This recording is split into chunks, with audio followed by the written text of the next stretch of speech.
Navbatda ko'rinadigan jarayonimiz Toshkent viloyati Ohangaronga avtomatik rolstanli temir stalligini kaltkasi bilan birgalikda o'rnatib berdik.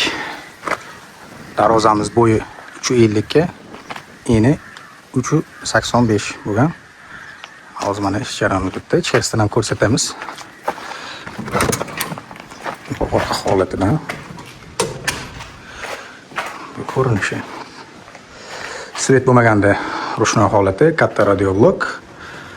Komplektimizda ikkita pulti har doimgidek. Bu orqasidan ko'rinishi.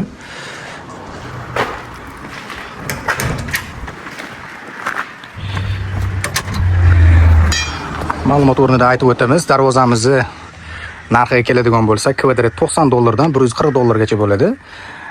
Mahsulotimiz Turkiya Alusel firmasiga tegishli bo'ladi. Mahsulotimiz 2 qavatli bo'ladi. Ichpeni pokaklik, shumshoq oqimga, issiq sovuqqa bardoshli, kraskalar o'chmaydi, ko'chmaydi. Batafsil ma'lumot pastdagi raqamlarga aloqaga chiqsani aytib o'tiladi. Mana ish jarayonimiz bitdi. Akamizga pultini topshirish jarayonimiz. Assalomu alaykum. Aka, yaxshimisiz? Salomatmisiz? Darvoza haqida mana o'rnatdik. Bir-ikki og'iz shu siz ko'rib turganlarga bir yaxshi, men ham o'sha tarmoqlar orqali ko'rib yurdim.